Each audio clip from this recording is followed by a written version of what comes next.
Pues comenzamos en la mañana de NTN24 nuevamente con un hecho que conmociona al mundo. Otro atentado terrorista, en esta ocasión, sucede en el Hotel Radisson Blu, uno de los más lujosos de Bamako, en Malí. Fuentes policiales hablan ya de 170 personas secuestradas en lo que podría convertirse en una de las peores matanzas cometidas en la excolonia francesa. De momento se han contabilizado 3 víctimas mortales. Medios hablan también ya de que podrían llegar hasta 15. El hotel, que tiene 190 habitaciones, es muy frecuentado por personal diplomático y extranjeros en viajes de negocios. El asedio se produjo sobre las 4 de la madrugada, cuando varias personas a bordo de un vehículo con matrícula diplomática entraron al hotel y empezaron a disparar mientras se introducían en las instalaciones. Varios guardias de seguridad que se encontraban en la entrada del hotel han resultado heridos, algunos muertos también en los primeros tiroteos llevados a cabo a las 7 de la mañana, hora local. A esta hora establecemos contacto directo en Madrid, España, con David Boyero. Él es experto en terrorismo, es especialista además en política internacional y periodista. Señor Boyero, muy buenos días, buenas tardes para usted, gracias por acompañarnos.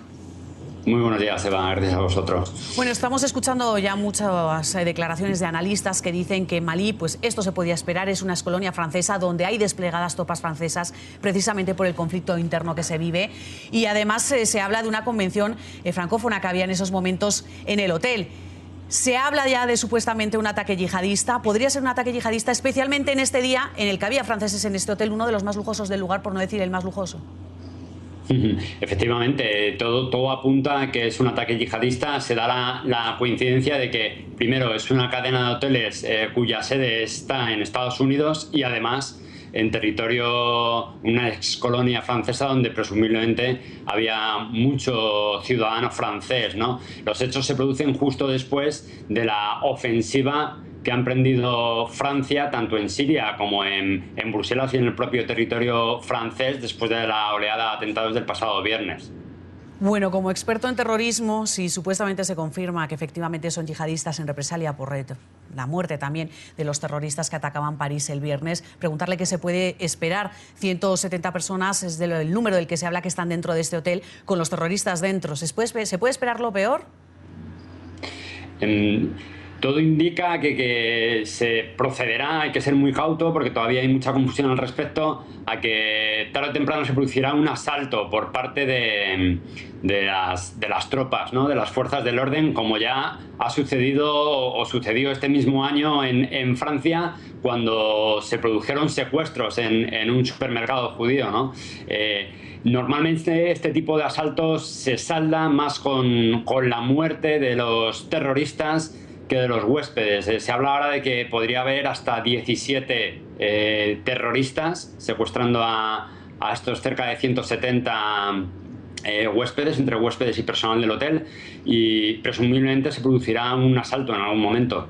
Preguntarle, en Occidente por lo menos lo que ha impactado de estos atentados es la cercanía. Nos identificamos mucho entre los europeos con Estados Unidos y el continente americano, digamos. ¿Por qué Malí? Malí estratégicamente para los yihadistas, ¿por qué podría ser un golpe tan fuerte? Bueno, por un lado es una excolonia francesa. En segundo lugar, Francia llegó a principios de 2013 con una misión pacificadora porque allí se habían producido enfrentamientos con los rebeldes. Hay otras teorías que también apuntaban a que Francia podría tener claros intereses estratégicos en recursos naturales, tanto por el uranio, allí está la multinacional francesa Areva, los yacimientos de uranio próximos en Níger, como por el oro de Malí. No olvidemos que Malí exporta cerca de 4 toneladas al año de oro, moviendo cerca de 70.000 millones de dólares.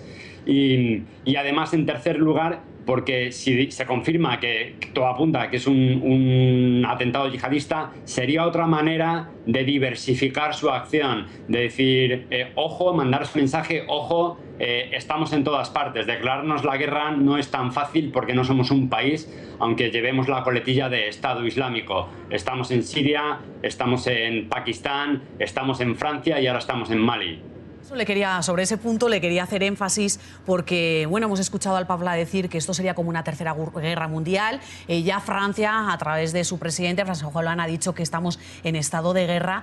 Preguntarle, es una guerra muy diferente al concepto que uno tiene de guerra, Primera Guerra Mundial, Segunda Guerra Mundial, una guerra de frentes donde uno tiene claro dónde está el enemigo. Precisamente lo que pasa con los yihadistas es que ya nos tienen a todo el mundo en alerta porque no sabemos dónde va a ser el próximo atentado. ¿Cómo usted describiría esta guerra contra los yihadistas? Pues muy compleja, ¿no?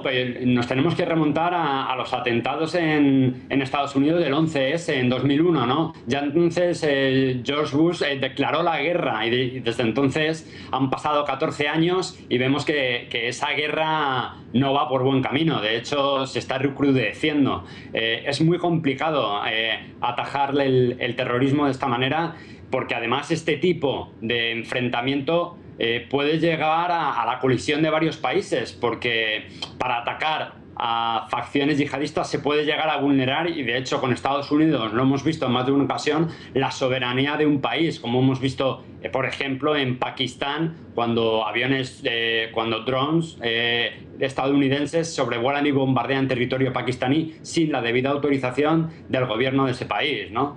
Es realmente complicado combatirlo y desde luego sin una unión internacional de la comunidad internacional no se puede llegar a buen puerto. Sobre esos dos puntos le quiero insistir. El primero que me está nombrando, donde dice que combatirlo y acabar con ellos va a ser muy difícil. Hace apenas unos minutos estábamos diciendo aquí en NTN24 que el secretario de Estado de Estados Unidos, John Kerry, ha hecho, digamos, una especie de llamado a la calma y ha dicho que así como Estados Unidos pudo acabar con Al-Qaeda, también se va a poder acabar con los yihadistas, con el Estado Islámico, con ISIS, pero ha hecho un llamado a la calma, a la paciencia. ¿Se puede acabar con ISIS? Y cuando hace un llamado a la paciencia es porque, en caso de que se pueda acabar, ¿es un camino largo y tortuoso? Desde luego, es largo, tortuoso y sobre todo la estrategia que se ha llevado hasta ahora para acabar no parece que esté dando sus mejores frutos, porque no podemos olvidar tampoco que, hablando específicamente de los bombardeos de Estados Unidos, en muchas ocasiones los errores de la inteligencia norteamericana han sido tan estrepitosos que han matado, han asesinado a muchos civiles. Esto, en el fondo, es una máquina de generar nuevos terroristas yihadistas que a lo mejor no tenían ese sentimiento, pero que ven cómo bombas de otro país acaban con sus familiares más cercanos y se genera ese odio antioccidental pasándose al lado de las filas yihadistas. Preguntarle sobre el otro punto que decía usted que es muy importante, la comunidad internacional. Con unión, de pronto hay chance de acabar con ISIS, con el Estado Islámico, al menos será un poco más fácil. Sin unión internacional esto no se puede lograr. Hemos escuchado, por ejemplo, al presidente de España, a Mariano Rajoy, decir que ellos no se unen a esos ataques sobre Siria, que sí hacen Estados Unidos, Francia, y que hasta Rusia también ya está en conversaciones con el presidente de Estados Unidos y el presidente de Francia, pero que sí van a mandar soldados allí a Mali para que sustituyan a algunos de los soldados franceses, para que estos soldados franceses puedan incorporarse a las filas en Siria. ¿Eso es unión? ¿Cada uno puede tener diferentes visiones y aún así colaborar, o todos tienen que estar en la misma página?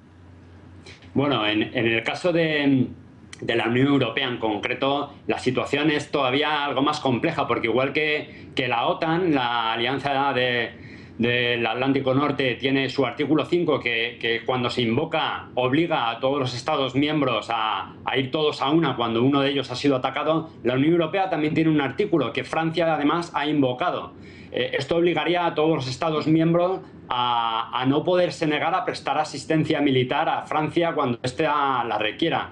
El problema es que Francia todavía no ha especificado qué tipo de ayuda quiere y, por ejemplo, en el caso concreto de España, estamos a un mes de las elecciones generales y ninguna fuerza política, empezando por el presidente del gobierno, quiere pronunciarse y mucho menos desplegar tropas en territorio hostil.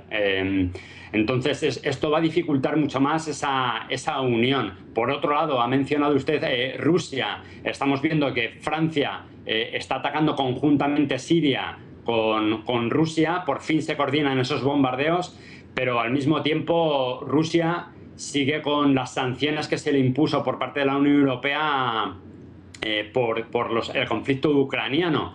Y esto también podría dificultar las relaciones y esa coordinación en los bombardeos. Explicado, como nos está explicando, un panorama difícil.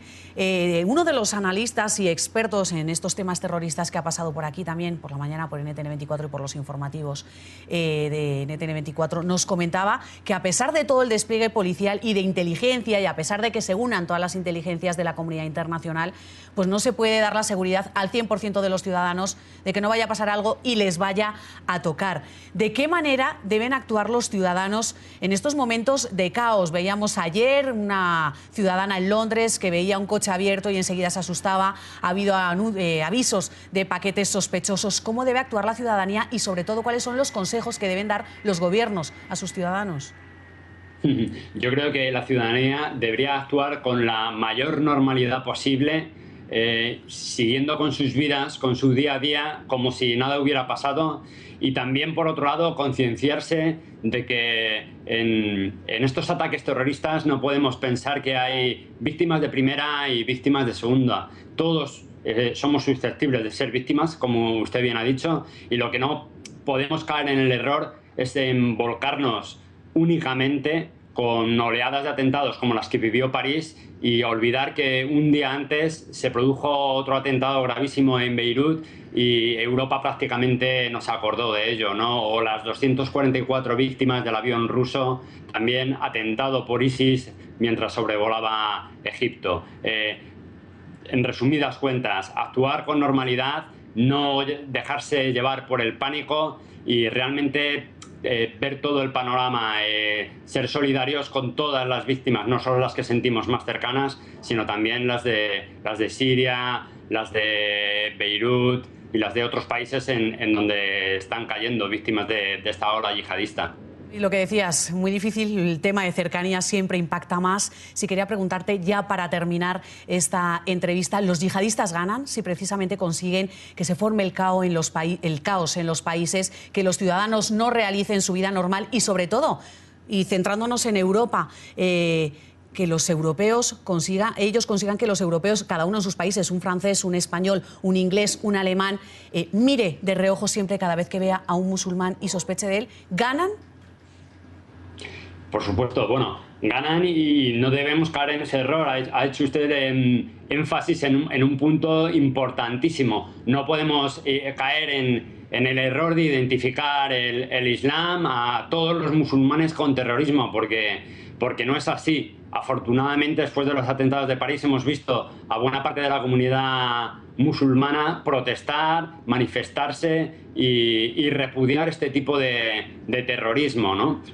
Eso es fundamental, porque si lo hiciéramos caeríamos en un error, ¿no? Le estaríamos facilitando el trabajo a esos terroristas yihadistas que en esencia buscan como un arma suya la desunión del resto de la civilización, de los cruzados, como ellos nos autodenominan, para terminar con nosotros y dominarnos. Pues agradecemos a David Boyero, experto en terrorismo, especialista en política internacional y periodista, por acompañarnos aquí en el programa La Mañana de NTN24. Muy buenos días, buenas tardes para ti. Buenas tardes.